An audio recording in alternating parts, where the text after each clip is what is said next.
কিছুদিন আগে পর্যন্ত তিনি ছিলেন তৃণমূল নেত্রীর সবথেকে বিশ্বস্ত সঙ্গী। সেই মুকুল রায় সক্রিয়ভাবে বনগাঁ লোকসভা কেন্দ্রের উপনির্বাচনে আছেন কিনা সেটা শুধু উত্তর চব্বিশ পরগনা তৃণমূল নেতৃত্বই নয়, দলের শীর্ষ নেতৃত্বের কাছেও এখন বড় প্রশ্ন। তৃণমূলের একাংশের মতে সারদা ছায়ায় দলের অভ্যন্তরীণ সমীকরণটাই পাল্টে গিয়েছে। 12 জানুয়ারি মুকুল রায়কে তলব করে সিবিআই। তারপর স্বয়ং মমতা বন্দ্যোপাধ্যায় তৃণমূলের বৈঠকে বলেন, দলে লক্ষ লক্ষ মুকুল আছে। পাল্টা বার্তা দেন মুকুল রায়ও। সিবিআই ও বিজেপির বিরুদ্ধে চক্রান্তের অভিযোগে খোদ মুখ্যমন্ত্রী পথে নামলেও দলের সর্বভারতীয় সাধারণ সম্পাদক কিন্তু এর বিপরীত অবস্থান নিয়ে একাধিকবার সিবিআইর উদ্দেশ্যে সহযোগিতার বার্তা দেন। বলেন তিনি চান সত্যিটা বেরিয়ে আসুক। এরপর গত 31শে জানুয়ারি কালীঘাটে দলীয় বৈঠকে মুকুল রায়ের নেতৃত্বে দলে ভাঙনের আশঙ্কা প্রকাশ করে জল্পনা আরও উস্কে দেন মমতা বন্দ্যোপাধ্যায়। এই প্রেক্ষাপটে বনগাঁ লোকসভা কেন্দ্রের উপনির্বাচনে মুকুল রায় দলের হয়ে প্রচার করলেও সেটা কার্যত নামতেও আসতে। প্রধান প্রতিপক্ষ বিজেপির বিরুদ্ধে তাঁর মুখে কোনো কথা নেই। এতে দলের ভালো হবে নাকি উল্টে পরিস্থিতি আরো জটিল হবে তা নিয়ে তৃণমূলের জেলা নেতৃত্ব ধন্দে। বিরোধীরা মুকুল রায়কে প্রকাশ্যে বাড়তি কোনো কৃতিত্ব দিতে না চাইলেও আড়ালে আবডালে বুঝিয়ে দিয়েছেন ভোটে মুকুল রায়ের থাকা না থাকার মধ্যে ফারাক রয়েছে।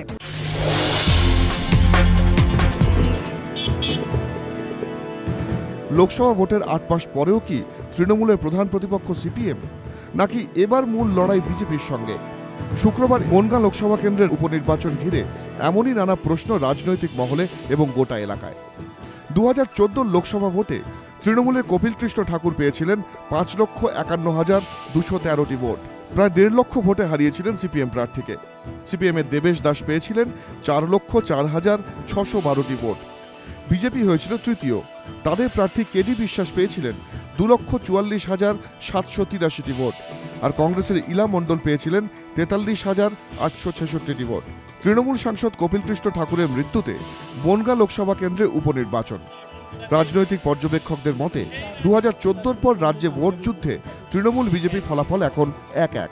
বসিরহাট দক্ষিণে জিতেছে বিজেপি, তো চৌরঙ্গিতে তৃণমূল। সেই হিসেবে আর কোনো অঘটন না ঘটলে বিধানসভার আগে বনগাঁতেই টাই ব্রেকার। গত বছর বামেরা যতই 2 নম্বরে থাকুক না কেন, পর্যবেক্ষকদের একাংশের মতে প্রধান বিরোধী হিসেবে দ্রুত উঠে আসছে বিজেপি।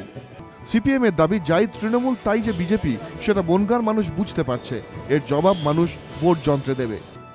গত লোকসভা নির্বাচনে বনগাঁর অন্তর্গত একমাত্র স্বরূপনগর বিধানসভা কেন্দ্র থেকে এগিয়েছিল সিপিএম। তৃণমূল সবথেকে বড় লিড নিয়েছিল কল্যাণী থেকে। বনগাঁ লোকসভার গ্রামীণ ও শহর এলাকার সাধারণ মানুষের মত, এবারের ভোটে সারদাকাণ্ডের প্রভাব পড়ার যথেষ্ট সম্ভাবনা আছে, যা উঠে আসছে বিরোধীদের প্রচারে। রাজনৈতিক মহলের একাংশের মতে এবারের বনগাঁ উপনির্বাচনে কংগ্রেস কার্যত অপ্রাসঙ্গিক, লড়াই মূলত দ্বিমুখী হওয়ারই সম্ভাবনা। 15 ফেব্রুয়ারি 2015 ওই দিন রীতিমতো ট্যাক্সি সংকটে ভুগতে চলেছে অ্যাডিলেড। কিন্তু কেন? অ্যাডিলেডের মাটিতে ওই দিন যে বিশ্বকাপের হাই ভোল্টেজ থ্রিলার। এক মেরুতে টিম ইন্ডিয়া, অন্য মেরুতে পাকিস্তান। ভারত পাক ম্যাচ ঘিরে কার্যত দুভাগ ক্রিকেট গ্রহ। সেই যুদ্ধের আবহে গা ভাসিয়েছেন শহরের ভারতীয় বংশোদ্ভূত ট্যাক্সি চালকেরাও। 15 তারিখ রবিবার ওরা গলা ফাটাবেন ধোনি অ্যান্ড কোম্পানির জন্য। তাই ওই দিন নিজেদের ইউনিয়নের কাছে ছুটি চেয়ে রেখেছেন তারা। শহরের 60 থেকে 70% ট্যাক্সি চালকই ভারতীয়। তারা যদি কেউ গাড়ি চালাতে না নামেন তাহলে রীতিমতো ট্যাক্সি সংকটে ভুগবে গোটা শহর। বিশ্বকাপের সেরা ব্লকবাস্টারকে ঘিরে বাড়ছে উত্তেজনার পারদ। $20 টিকিটের কালোবাজারি হচ্ছে $200। তাই ট্যাক্সি চালকেরা সবাই হয়তো মাঠে যেতে পারবেন না, কিন্তু ক্যাফে, বার, রেস্তোরাঁর জায়ান্ট স্ক্রিনের সামনে বসেই চিয়ার করবেন ধোনির ছেলেদের।